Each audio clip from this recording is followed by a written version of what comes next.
Kembali di Kompas Petang, Saudara. Menteri BUMN Erick Thohir dilantik menjadi anggota kehormatan Banser. Hal ini dinilai menjadi manuver Erick Thohir jelang 2024. PKS berharap Erick Thohir fokus bekerja untuk membenahi Kementerian BUMN. Sepak terjang Menteri BUMN Erick Thohir menjadi sorotan publik. Erick Thohir dinilai sedang bermanuver menjelang Pilpres 2024. Yang terbaru, Erick Thohir dilantik menjadi anggota kehormatan Barisan Ansor Serbaguna atau Banser. Sebelumnya, aksi Erick Thohir saat mengurus toilet di SPBU Pertamina juga menjadi sorotan.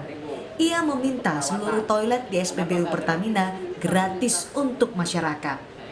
Ketua DPP PKS Mardani Alisera menilai Erick Thohir seringkali melakukan pekerjaan yang tidak substansial. PKS menilai masih banyak pekerjaan yang harus diselesaikan di Kementerian BUMN. Pak Menteri BUMN membuat toilet gratis baik, tetapi ada jauh yang lebih substansial dan fundamental. Membenahi BUMN mulai dari akarnya. Merit system di BUMN, akuntabilitas, keberanian BUMN untuk mengatakan tidak kepada proyek-proyek yang merugikan, sampai kepada transparansi di BUMN. Sebelumnya, dalam beberapa kesempatan, Erick dengan tegas menyatakan tidak berniat untuk membuat pencitraan dalam setiap kegiatannya. Ia mengklaim hanya fokus pada pekerjaannya sebagai Menteri BUMN. Tim Liputan, Kompas TV. Lalu apa benar dilantiknya Erick Thohir menjadi anggota kehormatan Ansor sebagai manuver menuju 2024? Kita bahas bersama dengan sejumlah narasumber yang bergabung lewat Zoom. Ada Ketua GP Ansor Lukman Hakim dan pengamat politik Universitas Al-Azhar Ujang Komarudin. Assalamualaikum, selamat sore Mas Lukman juga Pak Ujang. Waalaikumsalam warahmatullahi wabarakatuh. Waalaikumsalam warahmatullahi. Selamat sore. Selamat sore, saya ke Mas Lukman dulu. Ini jadi gimana ceritanya Pak Erick jadi anggota kehormatannya Banser? Ini sebetulnya sudah lama Mbak Priska. Jadi komunikasi Pak Erick Thohir dengan Ansor itu sudah lama.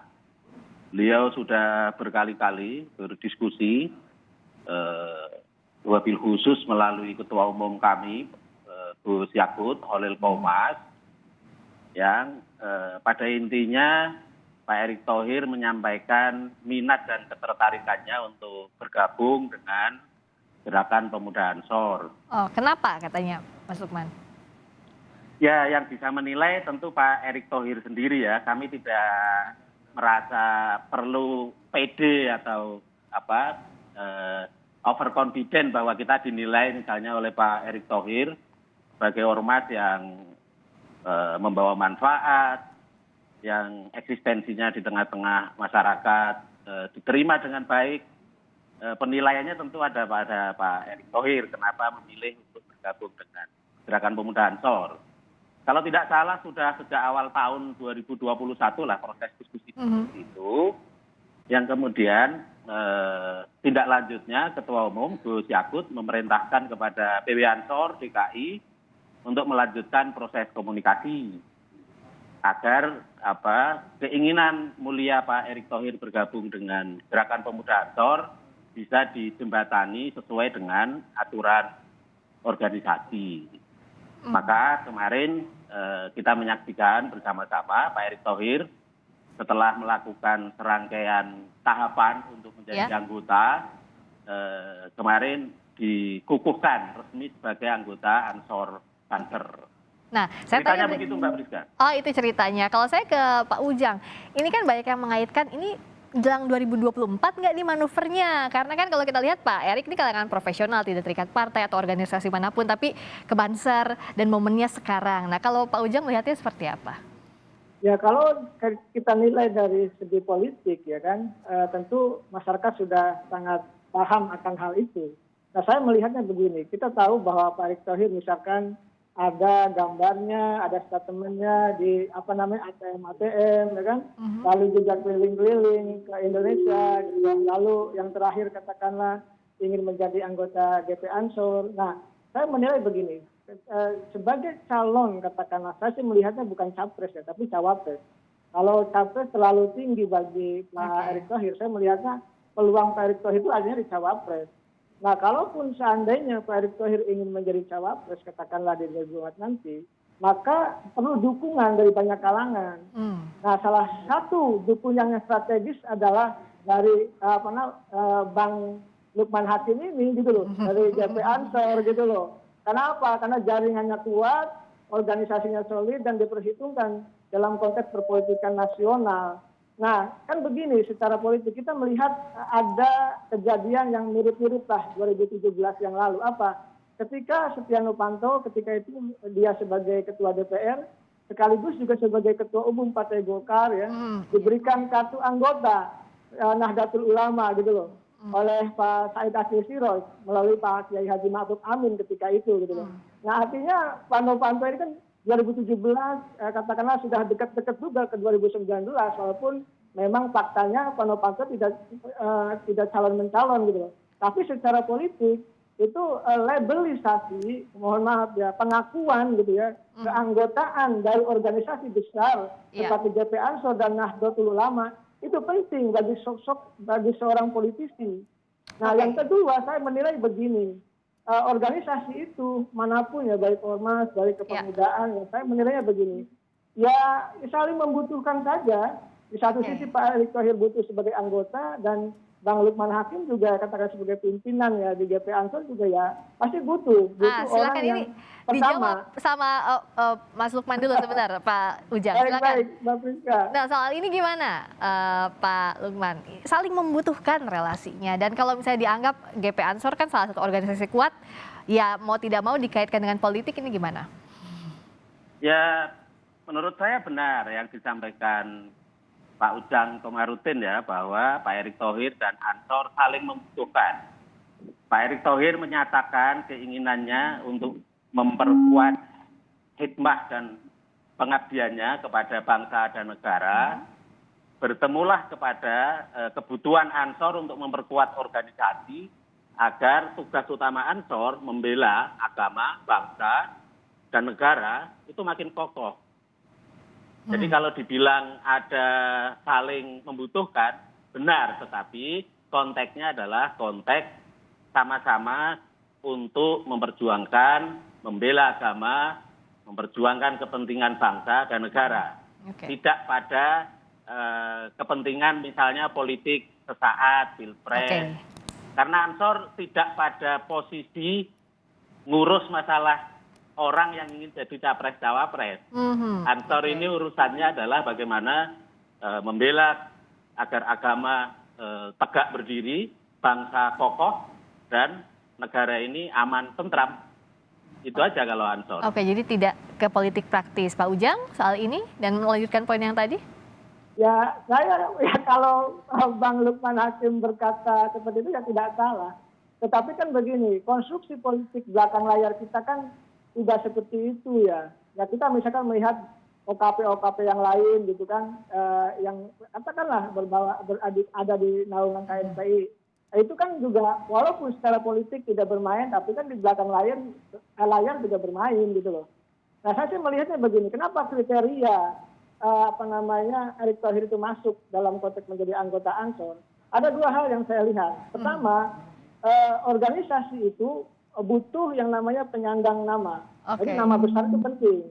Jadi siapapun figur yang punya nama besar ya punya kans untuk bisa menjadi katakanlah anggota GP Ansor, dan itu sah-sah saja secara politik. Yang kedua itu penyandang dana, orang yang punya kekuatan finansial kuat gitu. Nah itu juga ada di sosok Erick Thohir. Dan kriteria ini masuk gitu loh ketika ingin menjadi anggota GP Ansor ataupun mohon maaf organisasi yang lain begitu. Nah Pak Ujang, yang menarik juga kan begini, Pak Presiden sempat bilang ya para menteri tidak dilarang untuk memoles diri jelang nanti kontestasi 2024. Ini apakah salah satu langkah atau manuver yang bisa kita lihat dari para menteri, salah satunya Pak Erick? Iya dong, saya sebagai orang politik ya, dari mohon maaf dari sarjana sampai doktor itu politik terus saya studinya gitu.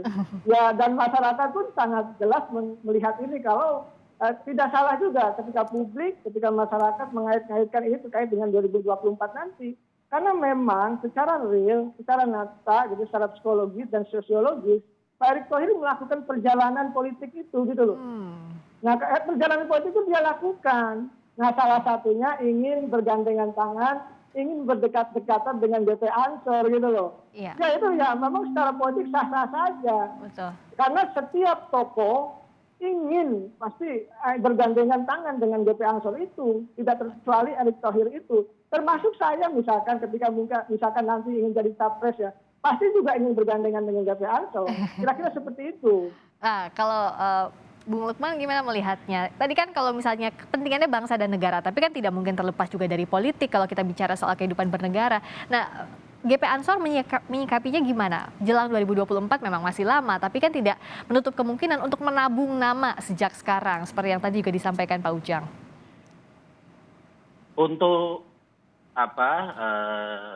kontestasi pilpres misalnya, Ya, atau pemilu 2024, merupakan hak setiap warga negara yang dilindungi konstitusi untuk mencalonkan diri ke jabatan-jabatan publik tertentu, misalnya Ya. capres, cawapres. Setiap warga negara punya hak untuk memilih dan dipilih. Kemudian sudut pandang dan persepsi masyarakat terhadap apa yang dilakukan seseorang, misalnya Pak Erick Thohir, tentu itu sah adanya persepsi yang berkembang di masyarakat. Penilaian itu juga boleh-boleh saja. Tetapi sekali lagi, Ansor sebagai badan otonom NU, sebagai organisasi yang terbuka, siapa saja bisa menjadi anggota di Gerakan Pemuda Ansor. Syaratnya adalah yang bersangkutan setuju dengan ADART atau peraturan dasar, peraturan rumah tangga, kemudian mendaftarkan diri, lalu mengikuti tahapan-tahapan seleksi pendaftaran sebagai calon anggota. Nah, kalaupun Pak Erick Thohir misalnya punya Ya. kepentingan di tahun 2024, Ya. tentu Ansor menghormati keinginan Pak Erick Thohir apakah mau menjadi calon presiden atau wakil presiden, sebagaimana Ansor juga menghormati hak setiap orang. ya, Jadi kalau soal menabung nama misalnya Mbak Priska, ya, tanpa bermaksud GR gitu ya, iya, insya Allah di keluarga besar Ansor ini adalah nama-nama yang 2024 itu layak untuk kita sodorkan oke, sebagai menu gitu ya. Misalnya Ketua Umum kami Gus Yakut, misalnya anggota kehormatan kami Gus Muhaimin misalnya. Ada nama-nama di keluarga besar Ansor yang juga kalau mau dibilang soal nabung nama kita punya stok untuk kita persembahkan buat kepentingan bangsa dan negara. Jadi kalau pilihan menu tuh ada beberapa nama nih ya, tinggal dipilih saja sama nanti calon yang terkuat. Mungkin begitu ya, Bung Lukman. Saya ke Pak Ujang dulu. Nah, kalau sekarang kan sudah terbuka lah, walaupun tidak gamblang tentu. Saya mau jadi capres-cawapres nggak mungkin, tapi kan pasti seperti saat ini manuvernya tipis-tipis lah ke publik. Nah, apa batasannya untuk siapapun tokoh publik, terutama para pejabat negara yang hendak maju, untuk tadi menabung nama sedikit-sedikit dari sekarang agar tidak overlap jauh-jauh hari? Ya nggak ada batasan, sulit di kita itu ya. Kalau dia menteri dibedakan dengan sebagai pribadi juga sulit. Jadi ya memang akhirnya Pak Jokowi kan membolehkan menteri untuk tebar pesona ke publik, katakanlah seperti itu kan, karena memang sulit. Nah karena begitu dibendung, begitu dilarang oleh Pak Jokowi misalkan untuk tebar pesona ya ke seluruh rakyat Indonesia, maka yang akan terjadi maka makin buruk konteks kabinet itu. Oleh karena itu ya pembolehan itu menjadi hal yang beralasan bagi Pak Presiden. Tetapi persoalannya adalah yang penting bagi kita adalah saya dari Indonesia Political Review melakukan survei gitu loh. Menteri-menteri yang kinerjanya biasa-biasa saja, yang standar bahkan buruk. Nah, menteri-menteri yang berkampanye ini mohon maaf gitu ya, yang tebar pesona sudah jalan ke sana kemari gitu. Bahkan tadi ya berkampanye di katakanlah di ATM itu ya itu ya tidak ada batasan sama sekali, dan mereka menggunakan celah ketika tidak ada aturan yang dilanggar, tidak ada aturan yang dilarang, maka mereka masuk di situ. Walaupun secara moral, secara etika ya mendapatkan kritikan banyak dari publik, tetapi itu ya tidak ada batasannya. Sekali lagi ya, inilah sebenarnya celah dan peluang yang dilakukan oleh para menteri untuk bisa tebar pesona sedikit demi sedikit, akhirnya ya ke depan bisa menjadi bukit.